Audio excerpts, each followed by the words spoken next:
પોરબંદરમાં સુન્ની અંજુમને ઇસ્લામના પ્રમુખ અને સમસ્ત સિપાહી જમાતના પ્રમુખનું નિધન થયું છે. ખુદાના આવા નેક બંદાના અચાનક વિદાયથી પોરબંદર સહિત સૌરાષ્ટ્રભરમાં મુસ્લિમ સમાજમાં શોકનું મોજું ફરી વળ્યું હતું. તેમના અવસાનથી સમગ્ર મુસ્લિમ સમાજને મોટી ખોટ પડી છે. ત્યારે જનાઝામાં લોકો મોટી સંખ્યામાં ઉપસ્થિત રહ્યા હતા.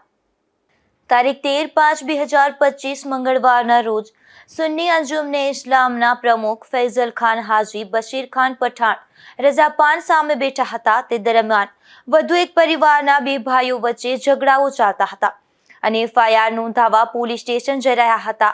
ત્યારે ફૈઝલ ખાન પઠાણે બંને ભાઈઓને સમાધાન કરાવી ચા પાણી પીવડાવ્યા હતા.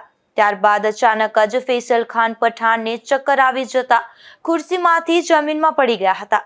તે બેભાન થઈ જતા તરત જ પોરબંદરની ખાનગી હોસ્પિટલ ખાતે તાત્કાલિક સારવાર માટે લઈ જવામાં આવ્યા હતા. ત્યાં હોસ્પિટલના ડોક્ટરે જણાવ્યું હતું કે હૃદયરોગનો હુમલો આવવાથી તેમનું મૃત્યુ થયું છે તેવું જાહેર કર્યું હતું. ફૈઝલ ખાનના મૃત્યુની જાણ થતાં જ હિન્દુ મુસ્લિમ દરેક સમાજના આગેવાનો, વડીલો તેમજ સમાજના તમામ ભાઈઓ પોતપોતાના કામ ધંધા બંધ રાખી અને મોટી સંખ્યામાં લોકો ફૈઝલ ખાનના નિવાસ સ્થાને પહોંચ્યા હતા અને મરહૂમના પરિવારને સાંત્વના આપી હતી. અને સાંજે 6 વાગ્યે મરહૂમને દફનવિધિ માટે લઈ જવામાં આવ્યા હતા, જેમાં હજારોની સંખ્યામાં લોકો જનાઝામાં જોડાયા હતા. આ તકે કીર્તિ મંદિર પોલીસ સ્ટેશનના PI JJ ચૌધરી દ્વારા પોલીસ બંદોબસ્ત આપવામાં આવ્યો હતો.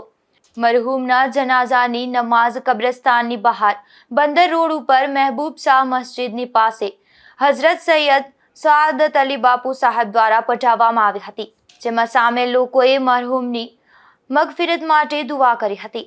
સમાજમાં કોઈ પણ સમસ્યા હોય, પારિવારિક ઝઘડાઓ હોય કે પોલીસ સ્ટેશનને લગતી કોઈ પણ બાબત હોય ત્યારે ફૈઝલ ખાન પઠાણ મધ્યસ્થી બની અને દરેક સમસ્યાઓનું સમાધાન કરાવી આપતા હતા. તેમજ 3 મહિના પહેલા પોરબંદર સમગ્ર મુસ્લિમ સમાજની સર્વોચ્ચ સંસ્થા સુન્ની અંજુમને ઇસ્લામના પ્રમુખ પદ પણ કાર્યરત હતા. તે દરમિયાન કબ્રસ્તાન મસ્જિદ નવી બનાવવાનું કામ તેમજ શાહી ઈદગાહ મસ્જિદને રિનોવેશન કરાવવાનું વગેરે કામ યુદ્ધના ધોરણે શરૂ કરાવેલ. તે ઉપરાંત તેઓએ પોરબંદર મુસ્લિમ સમાજની પ્રગતિ માટેના ઘણા બધા સપના જોયા હતા, પરંતુ તેમના સપના પૂરા થાય તે પહેલા ફૈઝલ ખાનનો ઇંતકાલ થતા અલ્લાહની રહેમતમાં પહોંચી ગયા હતા.